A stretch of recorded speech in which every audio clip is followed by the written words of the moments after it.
On croit toutes et tous en quelque chose, en quelqu'un, quelque chose ou quelqu'un que l'on connaît, que l'on imagine. Du grand tout au tout petit rien. C'est comme ça, il faut croire. Ou faire croire, pour mieux croire soi-même. Mensonges, vérité, persuasion, éblouissement, les refuges sont multiples, les raisons sont intimes, les espoirs sont immenses, le savoir infime. Avec ses dogmes, ses images, ses subterfuges, ses célébrations, ses illuminations, la croyance s'immisce dans la vie, la mort, la famille, l'amour. Patrick n'échappe pas à la règle, comme si c'était un choix, comme si c'était important, comme si c'était incontournable. Mais au fait, quel goût cela a-t-il de croire ? Je n'ai jamais été branché religion et je n'ai pas vraiment de croyance particulière. Tous les dimanches, nous allons à la messe et donc je dois dire que c'est un monde tout à fait nouveau qui s'est ouvert à moi parce que je ne connaissais pas ça du tout. Ce n'était pas du tout dans ma culture. Elle, de son côté, elle a tout fait. Elle a été baptisée, elle a fait la confirmation, elle a... comment dirais-je ? Elle a suivi tout le cursus. On avait fait un beau mariage religieux. Cela faisait à peu près 3 ans que nous étions ensemble. Et elle avait souhaité que le mariage soit fait dans le plus strict respect de la religion catholique.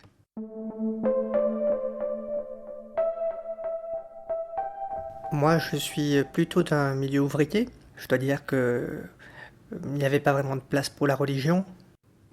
Ma mère faisait scrupuleusement le compte des courses quand elle rentrait pour voir s'il n'y avait pas eu d'abus, s'il n'y avait pas eu d'excès, si elle n'avait pas acheté de choses superflues. La seule croyance éventuellement qu'il y avait dans ma famille, c'était peut-être une croyance dans le communisme.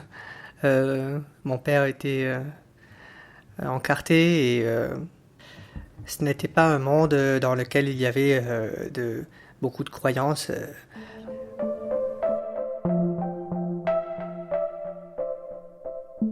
Il y a peut-être une chose à laquelle j'ai cru pendant très longtemps, c'était le Père Noël. Alors d'abord comme un enfant, avec ma sœur, c'est vrai que ça nous mobilisait beaucoup en période de fête. Je me souviens qu'on dessinait beaucoup le Père Noël.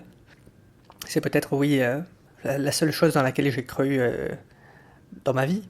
Et c'est vrai que c'était un personnage qui nous plaisait beaucoup avec ma sœur, ça c'est sûr. Je me souviens qu'à partir du 2e mois de confinement, quand ils ont commencé à mettre en place les livraisons de colis, mon père descendait toutes les semaines pour récupérer le colis de nourriture. Comme nous ne pouvions pas descendre, c'était mon père seul qui descendait. Et je me souviens qu'il présentait ça à chaque fois, comme si c'était le Père Noël qui nous apportait ça. Et ça nous faisait beaucoup rire à la maison. Je crois qu'à l'époque, je n'étais pas tout à fait dupe. Je savais que le Père Noël, en général, ça passait plutôt l'hiver. Mon père, d'ailleurs, m'avait expliqué que l'hiver, le Père Noël, quand il passe, il apporte des jouets, des peluches. Mais quand il passe l'été, il apporte de la nourriture. Je ne me souviens plus s'il avait fait ça dès le début, mais il a récupéré tout un tas de papiers, des cartons, et avec ça, il faisait des emballages. Il nous faisait des paquets cadeaux.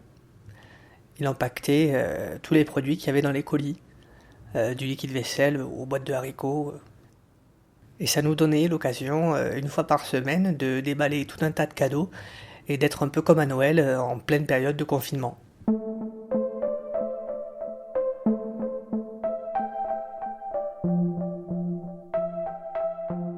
Concernant notre alimentation, c'est vrai que je n'ai pas du tout senti de changement par rapport au quotidien parce que nous étions une famille plutôt pauvre et puis effectivement il n'était pas toujours évident de terminer le mois et de manger correctement. Donc quand il y a eu ces colis, finalement ça n'a pas eu d'effet majeur, je dirais, sur... Je me souviens plus particulièrement du chocolat tout sec et aussi des boîtes de haricots rouges qu'ils nous mettaient et qui étaient vraiment pas très très bons, quoi. Ça c'était vraiment... à chaque fois que nous devions manger ça, C'était un peu une torture, oui.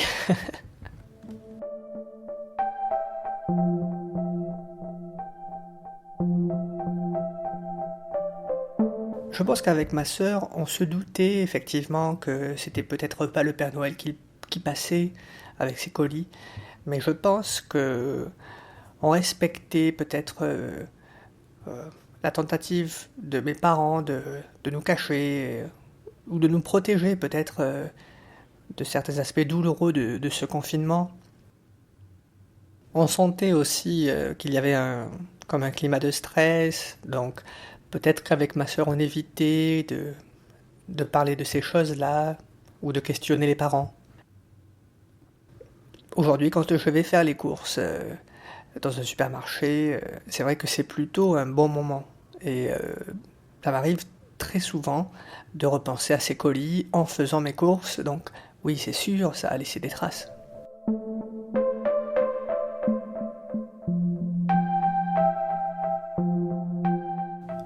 Oui, non, je ne peux plus manger de haricots rouges, ça c'est terminé. J'ai essayé plusieurs fois, mais non, il me reste en travers de la gorge. Les haricots rouges, non, ça c'est plus possible. Je n'en ai jamais vraiment reparlé avec mes parents de cette période. Et c'est vrai que c'est peut-être resté un petit peu en secret. Et j'admets que j'aimerais bien en parler avec mon père en tout cas, et qui nous explique un petit peu comment eux ils ont vécu ce confinement et comment ça s'est passé pour eux finalement.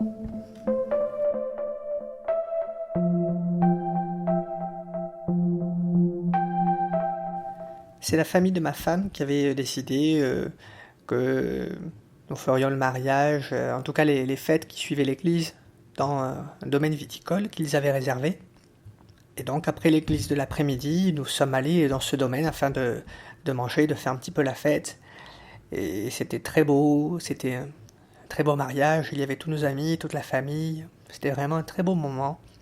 Mon père avait d'ailleurs fait un discours qui m'avait beaucoup touché, en public en plus, où il m'avait dit des choses qu'il ne m'avait jamais dites. Et ça m'avait fait du bien. Nous avons bien mangé, nous avons fait une grande fête. Et puis après, avec ma femme, nous nous sommes couchés. Et c'était pour nous bien le premier grand soir.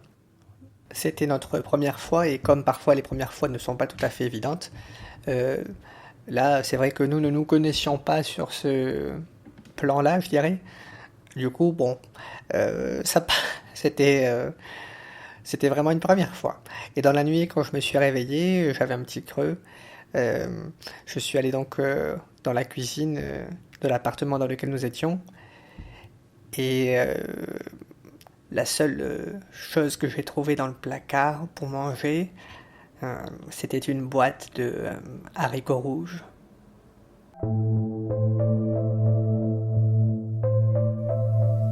Vous venez d'écouter La fin des haricots, 4e épisode de votre série Transmission.